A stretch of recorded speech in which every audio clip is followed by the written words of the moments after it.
এখানের পরিবেশটা কিন্তু অসাধারণ, শান্ত এবং নীরব একটা মনোরম পরিবেশ। রাধাকৃষ্ণ মন্দিরের নাট মন্দির অত্যন্ত সুন্দর, চকচকে এবং পরিষ্কার, যেন মনে হয় মেঝেতে যেন জল পড়ে রয়েছে। দেওয়ালের চারদিকে খুব সুন্দর ছোট ছোট ছিদ্র রয়েছে, যাতে হাওয়া চলাচল খুব ভালোভাবে করতে পারে। চলুন জেনে নিই এখানে আসবেন কিভাবে। সবার প্রথমে আপনাকে চলে আসতে হবে ডানলপ বাস স্ট্যান্ড। এখান থেকে আপনি চাইলে অটোতে চড়ে মাত্র 10 টাকার বিনিময়েও যেতে পারেন, অথবা মাত্র 5 মিনিট পায়ে হেঁটে আপনাকে চলে আসতে হবে দক্ষিণেশ্বরের দিকে। সামান্য একটু এগিয়েই আপনি দেখতে পাবেন এখানে দুটো দ্বারস্তম্ভ বা তোরণ নির্মাণ করা চলছে। এগুলো কিন্তু আগে ছিল না, এই নতুনভাবে কিন্তু তৈরি করা চলছে। এর পাশ দিয়ে আপনি দেখতে পাবেন নীল রঙের একটা ব্যারিকেড রয়েছে, আর বাম দিকে এটা হলো মহামিলন মঠের দেওয়াল। এই দেয়ালগুলোতে আগে অনেক বাণী বা মন্ত্র লেখা ছিল, এখন কিন্তু এগুলোকে নতুন করে রং করা চলছে, আর নতুন করেও কিন্তু বাণী বা মন্ত্রগুলো লেখা চলছে। কিছুটা এগিয়ে গেলেই আপনি দেখতে পাবেন একটা মহামিলন মঠের বোর্ড রয়েছে। এই বোর্ডের সামনেই রয়েছে মহামিলন মঠের মেন প্রবেশ গেট।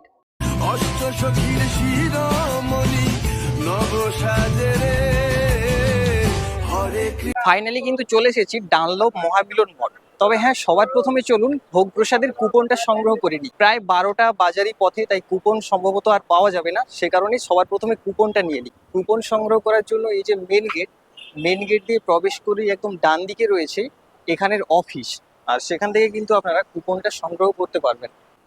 মঠের সামনেই যে অফিসটা দেখছেন, এখান থেকে কিন্তু ভোগের কুপনটা আপনারা সংগ্রহ করতে পারবেন। এছাড়াও এই মহামিলন মঠ সম্পর্কিত কোনো তথ্য বা কোনো বইয়ের যদি দরকার হয়, আপনারা কিন্তু এখানে একটি গ্রন্থাগার রয়েছে, সেখান থেকেও কিন্তু সংগ্রহ করতে পারেন। ফাইনালি কিন্তু কুপনটা আমি নিয়ে নিয়েছি। অনেকেই বলে থাকেন 12টার মধ্যে কিন্তু কুপনটা নিতে হয়, কিন্তু যদি কোনো কারণে আপনি 12টার মধ্যে সংগ্রহ করতে না পারেন, তাহলে কিন্তু প্রসাদের আগে পর্যন্ত আপনারা সংগ্রহ করতে পারবেন। আর হ্যাঁ, কুপনের জন্য ডোনেশন হিসেবে 100 টাকা নেওয়া হয়। মেন গেট দিয়ে প্রবেশ করেই একদম সামনেই দেখতে পাবেন একটি খুব সুন্দর এবং খুব বড় একটি মন্দির রয়েছে। এই মন্দিরটা গুরুদেব শ্রী শ্রী ওমকারনাথ ঠাকুরের মন্দির। আর এই মন্দিরে রয়েছে দুটো গর্ভগৃহ। মন্দিরটা কিন্তু অনেকটাই সুন্দর। চলুন ভেতরে গিয়ে আপনাদেরকে দর্শন করাই।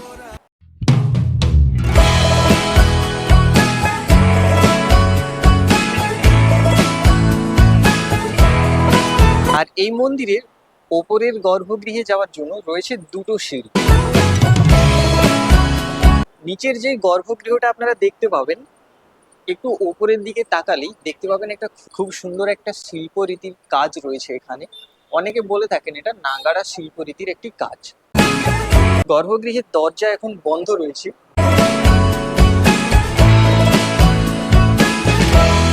সিঁড়ি দিয়ে ওপরে উঠে দেখতে পাবেন আরো একটি গর্ভগৃহ রয়েছে। এটা হলো সীতারাম ওমকারনাথ দাস গুরুদেবের এটা মূল মন্দির। এই মন্দিরের গর্ভগৃহটি অত্যন্ত সুন্দর, পরিষ্কার পরিচ্ছন্ন, শান্ত এবং নীরব।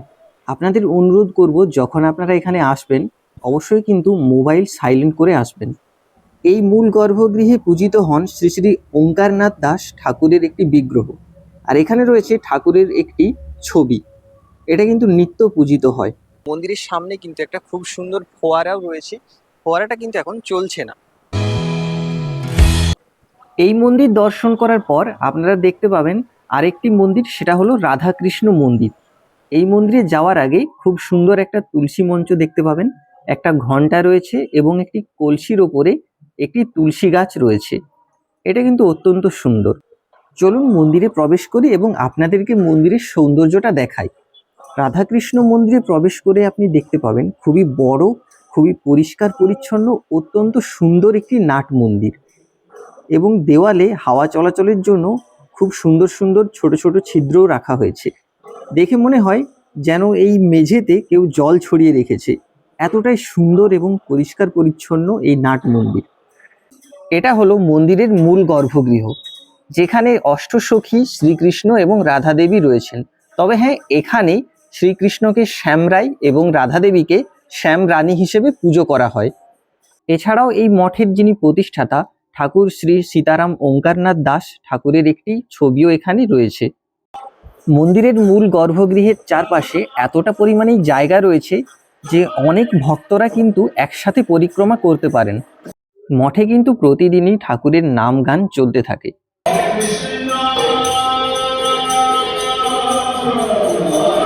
আর এই যে নাট মন্দিরের পাশেই রয়েছে একটি শ্রী শ্রী ওঙ্কারনাথ দেবের বৈদিক বিদ্যাপীঠ। এখানে কিন্তু অনেক শিক্ষার্থীরাও আসেন। যারা গাড়ি অথবা কার নিয়ে আসবেন তারা কিন্তু এই জায়গাতে কার পার্কিংও করতে পারেন। এখানে কিন্তু কার পার্কিং করে রাখার মতো সুবিধা রয়েছে। চলুন আপনাদেরকে শ্রী শ্রী ঠাকুর সীতারাম দাস ওঙ্কারনাথ দেবের শয়নকক্ষটা দর্শন করিয়ে দিই। ওপরে দর্শন করুন। যাওয়ার জন্য কিন্তু আপনাকে সিঁড়ি দিয়ে ওপরে যেতে হবে। ওপরের ছাদে গেলেই কিন্তু ঠাকুরের শয়নকক্ষ আপনারা দর্শন করতে পারবেন। বর্তমানে কিন্তু এখানে এই রুমটাতে তালা দেওয়া রয়েছে। এটা হলো ভগবান অনন্ত শ্রী ঠাকুর ওঙ্কারনাথ দেবের শয়নকক্ষ। অনেকেই বলে থাকেন এর ভেতরে মা কালী দেবীর একটি মূর্তি রয়েছে আর ঠাকুর শ্রী শ্রী ওঙ্কারনাথ দেবের একটি মূর্তি রয়েছে। এই মহামিলন মঠের যে চূড়া সেটা কিন্তু রাস্তা থেকে খুবই সুন্দরভাবেই দেখা যায়। এখানের পরিবেশটা কিন্তু অসাধারণ, শান্ত এবং নীরব একটা মনোরম পরিবেশ। এই যে এই জায়গাটা দেখছেন এটা হলো একটি যজ্ঞকুণ্ড। এখানে কিন্তু মঠের যাবতীয় হোম বা যজ্ঞ এই জায়গাতেই কিন্তু করা হয়। এই যজ্ঞকুণ্ডের পাশে রয়েছে আরো একটি মন্দির। চলুন সেই মন্দিরটা দর্শন করি। এই মন্দিরে যাওয়ার আগে একটা খুব সুন্দর জিনিস আপনারা দেখতে পাবেন, তুলসীর একটি ছোট্ট বাগান রয়েছে। মন্দিরের সামনেই বসে রয়েছে ছোট্ট একটি নন্দী মহারাজ। আর এই মন্দিরটা হলো মা অন্নপূর্ণা দেবীর মন্দির। মন্দিরে কিন্তু ভোগ আরতির সময় হয়ে গেছে। চলুন ভোগ আরতি দর্শন করি আর আপনাদেরকেও দেখাই।